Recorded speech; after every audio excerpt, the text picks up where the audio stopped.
and this is City and State's Last Look. Today with us is Ithaca Mayor Svante Myrick. Yes. Welcome to New York City. Thank you, Aaron. Thank you for having me. It's good to see you. Thanks for coming down. Of course. So a lot of our regular viewers may not know very much about you. Can you tell us how you became mayor as the youngest mayor in the state, right? Sure. Yeah, that's right. And yeah, it'd be a pleasure. That's almost always the first question I get when I travel outside of Ithaca. I mean, I have a lot of people who look at me and I say I'm the mayor, and they say, well, how does Ithaca do it? Is there a raffle or something? I have to assure them, no, there was an election, we had votes. I came to Ithaca 8 years ago now to go to Cornell University. I grew up in upstate New York. And I liked Cornell, but I just loved Ithaca. I loved the city itself and getting down off the hill. So I fell into public service, working at the schools, working with the community centers. And when I was 20 years old, when I was a junior at Cornell, a handful of folks asked me to run for the city council. And against my better judgment, I did just that, and I was elected my fall semester of my junior year at Cornell. I served 4 years on council. I just fell in love with it.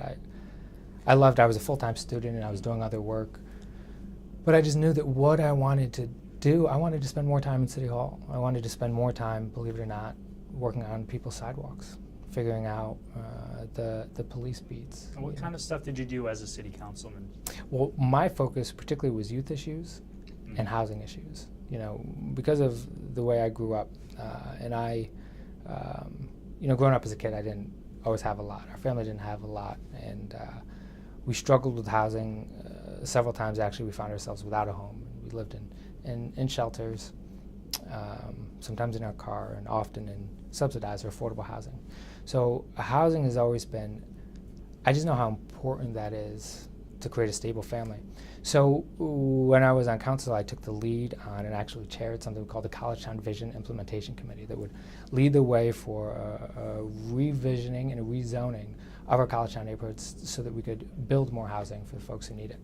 I also chair the committee that created the Ithaca Youth Council. This is a body of young people, teenagers, that would represent their interests to the city council, the county legislature, and the school board. Townies, basically. Townies, yeah, exactly, yeah, exactly.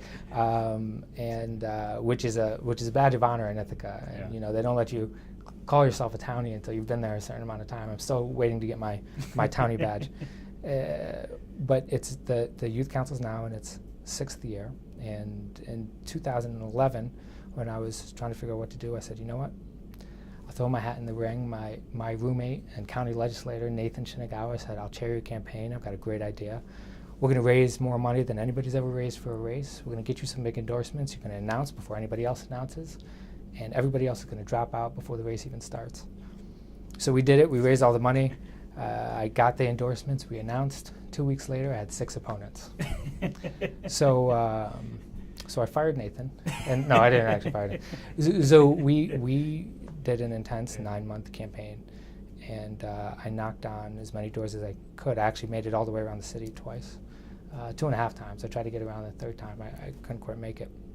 And we ended up winning what by the general election was a 4-way race. We won all 18 election districts with 55% of the vote. So it wasn't just Cornell University helping, but it was... Oh, yeah. Unfortunately, and this is a trend we see all over the country, but unfortunately the student turnout was extremely low.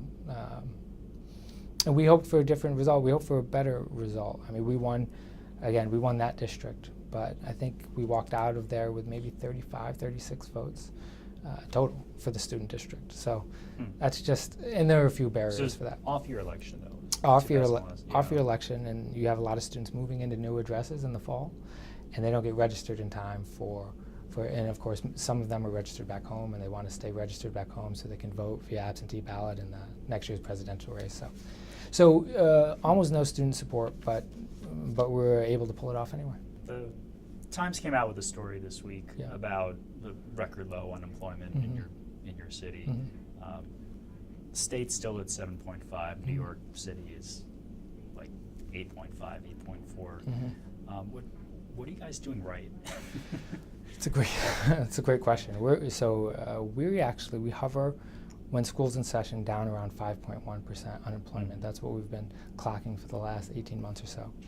And honestly, what we've tried to do, and I can't take credit for all of this, because what we've tried to do is we've tried to be steady.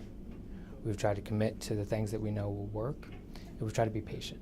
And I grew up in upstate New York, and I've seen the damage that a boom and bust economy can have.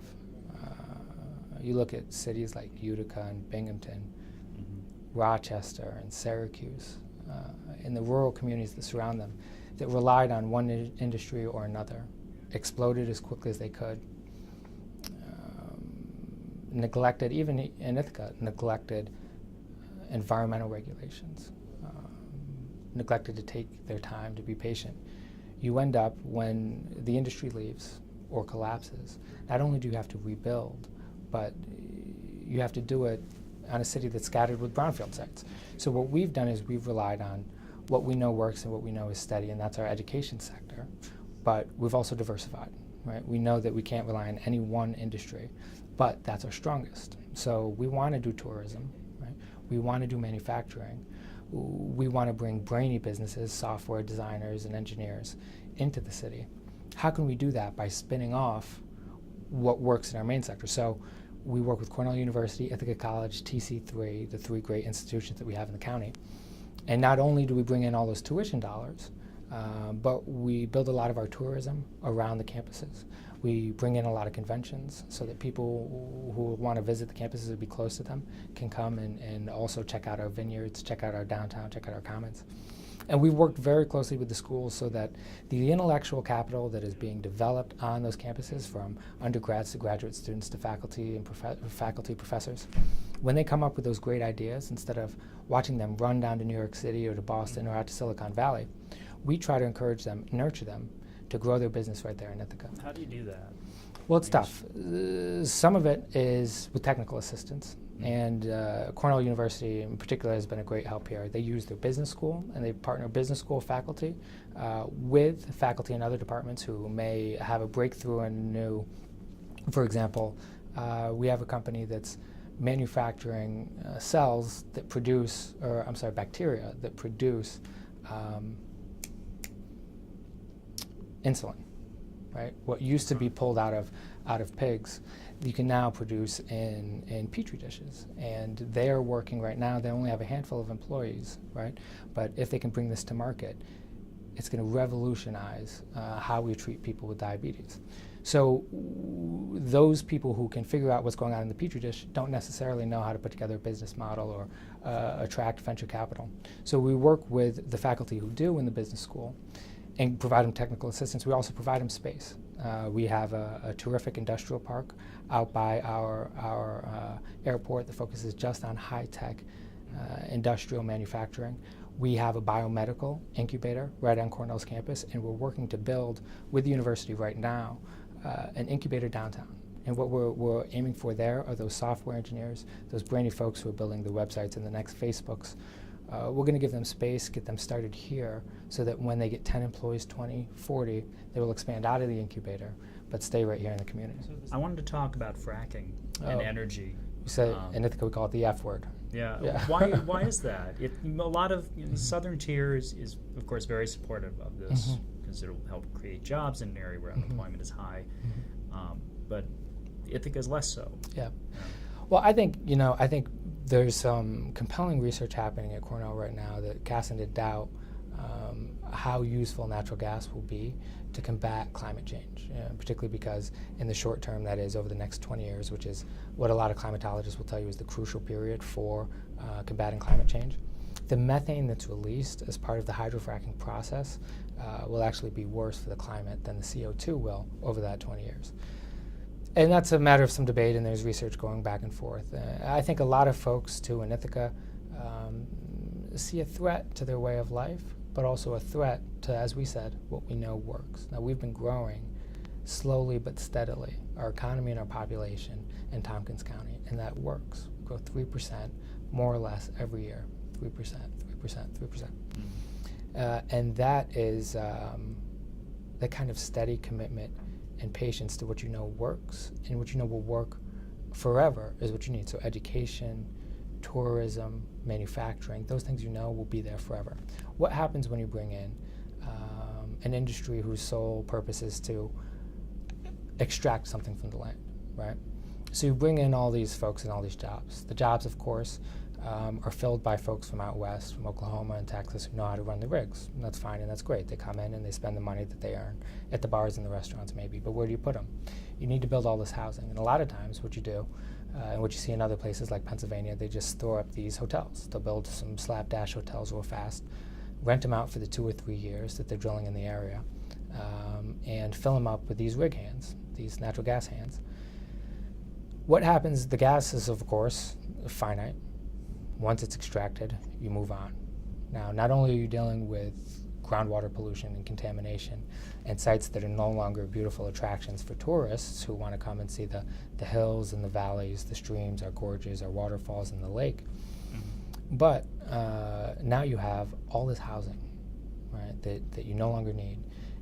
You can end up with the southern tier looking like the places in Las Vegas, Florida, California that overbuilt, expected the boom to last forever, and then when it busted, you've got to live with that for the long time. So it's all about having a long-term focus. You've got to have a 30-year plan, a 50-year plan, and a lot of people talk about taking care of the land for our children or our children's children, and I don't have any children. But if I did, their children would certainly be too young to be having children, okay? But at any rate, I hope to be here in 30 years. I hope to be here in 50 years. And maybe I'll even be mayor in 50 years, and if I am, I would rather be doing what I know works, providing people with educations, providing people with weekend getaways, providing people with delicious dinners and nights out, and providing people with comfortable homes where they can run their businesses and sell their products. And I think if we go for the short term, and also honestly, if I can be straightforward with you, at a certain point, we're going to have to, and I'll say this in layman's terms, because I'm not a climatologist, we're going to have to stop digging up stuff and lighting it on fire. Yeah. Right, and that's been our plan, right? So, and we've been arguing what's it going to be? Is it going to be coal? Is it going to be oil? Is it going to be natural gas? Pretty soon, we're just going to have to stop lighting stuff on fire. Have you shared your opinions about this with Governor Cuomo? And he says, duly noted. He understands very much how we feel about it in Tompkins County, and I've got to say he's been responsive. He is, he's being pulled in a lot of different directions. What he said, he's going to let science dictate his decision, and I take him at his word. The governor's going to be in the Finger Lakes region, I believe, on Tuesday. Oh yeah. For the wine cup. Yes. Yeah. The Taste of New York. Yeah. Who has the best wine in the state? Predict who's going to win. Come on. Now, and here I'm going to get myself in trouble, because obviously the Finger Lakes has the best wine. That's not even debatable. And obviously, better than Long Island? Oh yeah. And obviously Cayuga Lake has the best wine in the Finger Lakes. Nobody's denying that. Which winery on Cayuga Lake has the best wine? Well, who are the favorites? I'll tell you after my re-election. No, I will say if I could give a bone to a Seneca Lake winery, Herman Weimer is a winery. It's a wine that is literally world class. I mean, world class. If I had to predict, I think Herman Weimer, particularly for their dry Riesling, might take the cup. Well, there you have it. There you have it. It's a prediction. Well, thank you again. Yes, sir. It was a pleasure. It's good to see you. Yes, sir. If you'd like to see more of our Last Look videos, please check out cityandstateny.com.